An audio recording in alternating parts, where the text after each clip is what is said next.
Ini adalah sebelah kiri kita adalah Jabal Rahmah, dan Jabal Rahmah ini terletak di Padang Arafah. Jadi pada musim haji sepanjang Padang Arafah ini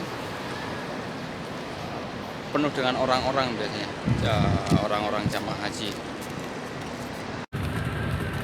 Dan sekarang alhamdulillah fasilitas sudah memadai, jadi banyak hammam, banyak toilet di setiap tempat, di setiap sudut. Baik itu di Arafah, kita sudah lihat sendiri tadi, banyak sekali toilet-toilet yang ada dan sudah dibangun untuk memfasilitasi dan untuk kenyamanan jamaah haji. Itu tidak lepas dari andil yang besar dari pemerintahan Saudi, yang memang mereka berkhidmah untuk hujjaj wal mu'tamirin, orang-orang yang berhaji ataupun orang-orang yang umroh.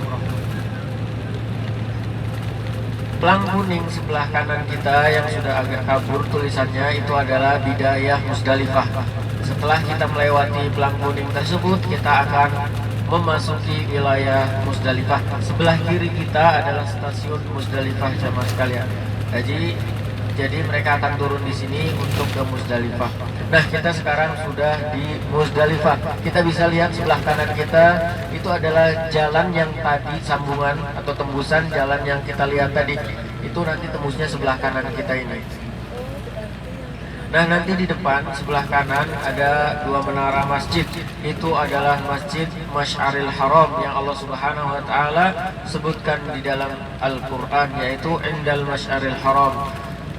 Di Masy'aril Haram lah mereka, di Musdalifah lah mereka melaksanakan sholat maghrib dan isya secara jamak takdim, juga sama seperti zuhur dan asar.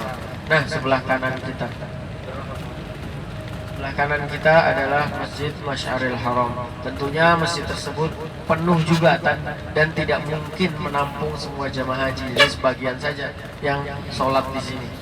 Dan sebelah kanan kita ini ada tulisan Masjid Al-Masy'aril Haram di Musdalifah. Itu adalah Masjid Masy'aril Haram. Dan Masya Allah kita bisa bayangkan kanan dan kiri kita ini penuh dengan lautan manusia, dan semuanya menggunakan kain ihram, semuanya memutih. Dan ini kita masih di kawasan Musdalifah. Kanan dan kiri kita bisa lihat banyak kerikil kan. Nah, disinilah nanti jamaah haji sebelum subuh, sebelum fajar terbit, mereka akan meninggalkan Musdalifah. Kemudian mereka tidak lupa membawa 7 butir batu untuk melempar satu jumroh, yaitu Jumratul Aqabah. Jadi jemaah sekalian, pada tanggal 10 keesokan harinya, setelah mereka sholat subuh, maka mereka sudah dibolehkan untuk melempar jumroh. Jadi pada tanggal 10 hanya satu kali lempar jumrohnya, yaitu Jumratul Aqabah. Satu kali dengan 7 butir batu kecil. Dan kita bisa melihat kanan dan kiri kita ini masih kawasan Musdalifah, Ini semua kanan dan kiri biasanya banyak orang yang hanya menggelar tikar dan segala macam. Mereka sholat, ada yang sholat berjamaah di sini, kemudian mereka melanjutkan berzikir, mungkin bersolawat, kemudian membaca Al-Quran ataupun berdoa kepada Allah Subhanahu Wa Taala, meminta kebaikan untuk dunia dan akhirat mereka. Nah, sebelah kanan kita inilah tempat Musdalifah, tempat orang berkumpul di sini pada malam hari tanggal 9 Dzulhijjah. Kemudian jamaah sekalian, ketika mendekati pertengahan malam sekitar pukul 2 atau 3 malam, maka mereka dibolehkan untuk meninggalkan Musdalifah menuju ke Mina. Adapun jamaah kita, jamaah haji Indonesia ataupun yang lainnya, itu kita sudah dibolehkan meninggalkan Musdalifah dari jam 12 malam. Karena melihat kondisi dan situasi yang sangat padat, kalau mereka keluar dalam satu waktu maka tidak akan memungkinkan. Maka dicicil dari setelah jam 12 malam mereka akan dicicil pergi diangkut ke Musdalifah. Adapun kalau ingin mengikuti sunnah, ya kita harus meninggalkan Musdalifah kubel subuh, menjelang subuh. Nah, sebelah kanan kita sudah memasuki Mina, tapi ini Mina Jadid namanya, Mina yang baru.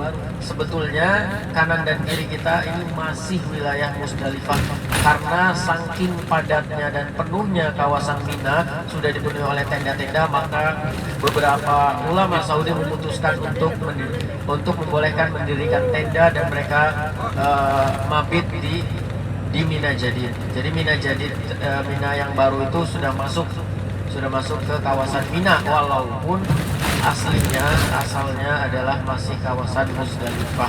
Nanti kawasan Musdalifah ada pelangnya juga sebelah kiri kita, nanti ada pelang kuning juga bertuliskan Bidayah Mina, awal permulaan Mina. Nah, Mina Jadid ini keutamaannya dekat dengan tempat lempar jumroh. Adapun kita jamaah haji Indonesia, khususnya haji yang reguler, nanti kita akan melewati terowongan. Setelah terowongan tersebut baru itu adalah tempat untuk kita bermabit di sana. Baik, ini bukan pelang kuning, pelang sebelah kiri kita bertuliskan Bidayah Mina. Nah, dari sini aslinya kawasan Mina yang tadi kita lihat sebelum ini adalah Mina Jadid, Mina yang sudah di kawasan Musdalifah yang sudah dimasukkan ke kawasan Mina.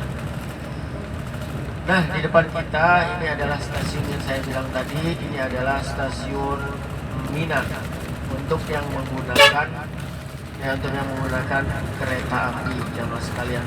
Nanti di depan sebelah kiri kita di bukit itu ada satu menara, satu tugu, yang dimana di sana adalah monumen ketika Nabi Ismail alaihissalam ingin disembelih oleh Nabi Ibrahim alaihissalam.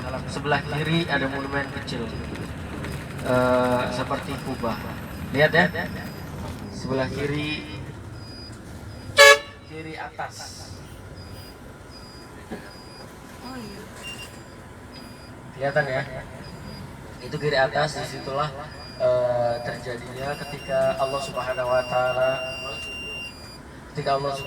Taala menggantikan Nabi Ismail dengan domba yang besar untuk sembelihan. Dan dari situlah kita diwajibkan untuk berkorban pada Idul Adha.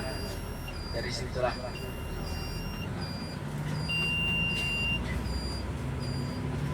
Dan kita akan melanjutkan perjalanan. Kanan dan kiri kita masih tenda-tenda. Bapak Ibu sekalian, satu tenda ini bisa menampung 40 lebih, satu kloter. Biasanya satu tenda itu bisa menampung satu kloter, yaitu 40 sampai 45. Nanti di atas sana kita akan bisa lihat sepanjang mata kita memandang itu putih semua dengan tenda. Kita bisa kalikan 40 kali berapa tenda, sudah berapa juta orang yang yang mabit di Mina ini. Insya Allah berjuta-juta orang datang pada satu waktu dan pada hari-hari tertentu untuk melaksanakan haji akbar.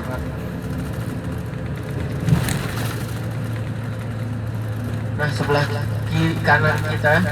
kanan kita juga kita bisa lihat dari atas itu itu di bukit-bukit dan di atas-atas itu masih ada tenda, dan itu memang ditempati ketika jamaah haji ada di sini untuk bermabit di Mina.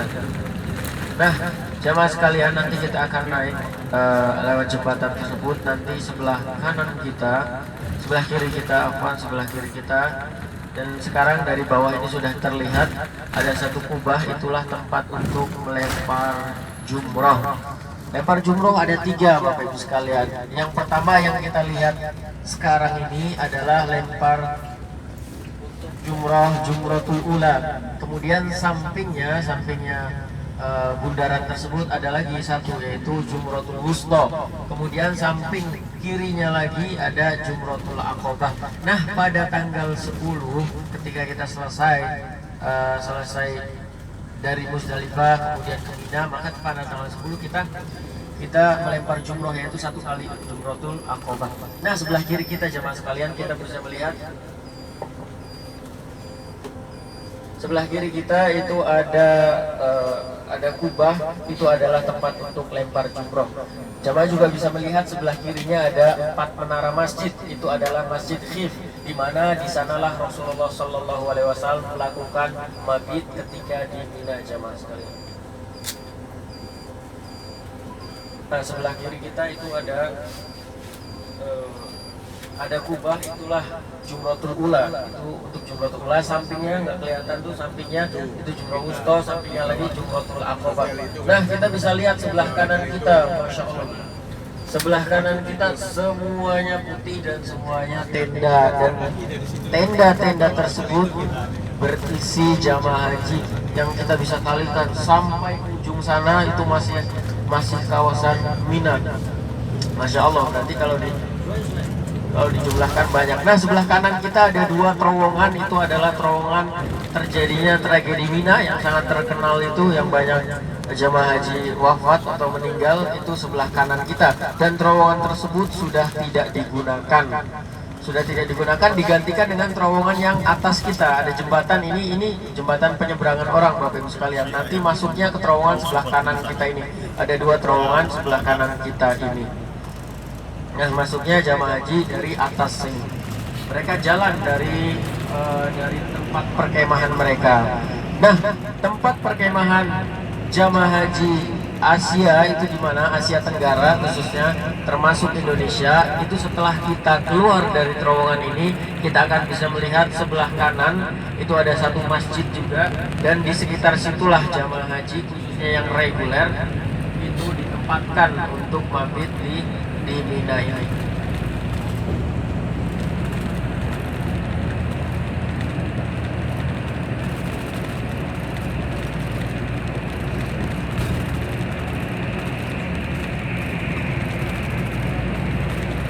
Kita akan melihat sebentar lagi sebelah kanan kita itu adalah tenda-tenda untuk jamaah haji dari Asia Tenggara termasuk Indonesia. Sebelah kanan kita bisa lihat nanti sebentar lagi itu ada menara masjid. Nah, sekitar situlah jamaah haji kita ditempatkan. Itu ada jalan ya, itu ada masjidnya. Nah, di sanalah jamaah haji kita ditempatkan. Bapak Ibu sekalian, dari sana, dari yang saya tunjuk sebelah kanan itu, dari sekitaran masjid itu, jalan menuju ke Jamarot, tempat lempar jumroh, sekali jalan itu 4 kilo. Sekali jalan 4 kilo, jadi bolak-balik sekitar 8 kilo, dan itu memakan waktu 2 jam kira-kira ya. 2 jam kira-kira, 2 jam setengah lah. Itu membutuhkan tenaga fisik dan kesabaran, apalagi pada saat tanggal 10 tersebut. Masya Allah, itu semuanya belum di waktu. Jadi semua jamaah itu dibolehkan untuk lempar jumroh. Bahkan orang jalan pun nggak bisa jalan kecuali selangkah 2 langkah sama sekali, karena saking penuhnya. Dan kita kalau jalan dari arah masjid tersebut, kita akan melewati 2 terowongan seperti yang kita lewati barusan, tetapi dengan berjalan kaki. Nggak ada yang lempar jumroh dengan mengendarai kendaraan, itu nggak ada. Nah, jamaah sekalian, setelah lempar jumroh yang pertama, yaitu Jumrotul Aqobah pada tanggal 10, maka kita diharuskan untuk bertahallul, yaitu mencukur rambut kita dan memotong kurban. Kemudian kita melaksanakan tawaf untuk haji dan sa'i untuk haji. Nah, kalau seandainya tidak dilakukan pada tanggal 10 itu tidak mengapa, asalkan dia sudah lempar jumroh ataupun dia sudah bertahallul. Jadi kalau dia sudah bertahallul dan dia sudah lempar jumroh terlebih dahulu kemudian tahallul, maka dia boleh melepas ihramnya. Kemudian nanti setelah selesai dia mabit di Mina, yaitu kalau dia ikut nafar awal berarti dia tanggal 10 lempar jumroh Aqabah, tanggal 11 dia lempar jumroh ula, jumroh wusta, jumroh Aqabah. Kemudian tanggal 12 lempar 3 kali juga ula, wusta, Aqabah. Kemudian dia kembali ke Mekah dan melaksanakan tawaf, sa'i, kemudian tahallul yang kedua. Kemudian adapun kalau dia mengikuti nafar sani itu sampai tanggal 13. Jadi dia mabit atau mabit di Mina dari tanggal 10, 11, 12, 13. Jadi 4 hari. Tanggal 13 sebelum matahari terbenam, maka dia sudah harus meninggalkan Mina. Adapun dia kalau ikut dia nafar awal berarti dia tanggal 12-nya. Mari kita berdoa untuk kelancaran perjalanan kita. Insya Allah perjalanan ke Jeddah kurang lebih 1 jam setengah, 1 jam 20 menit lah. Insya Allah nanti kita akan melihat Masjid Qisas di sana insya Allah di Jeddah. Baik, sebelumnya marilah kita berdoa untuk kelancaran dan kemudahan perjalanan kita. Bismillahirrahmanirrahim. Bismillahi tawakkalna ala Allahi la hawla wa la quwwata illa billah. Subhanalladzi sakhkhara lana hadha wa ma kunna lahu muqrinin wa inna ila rabbina lamunqalibun.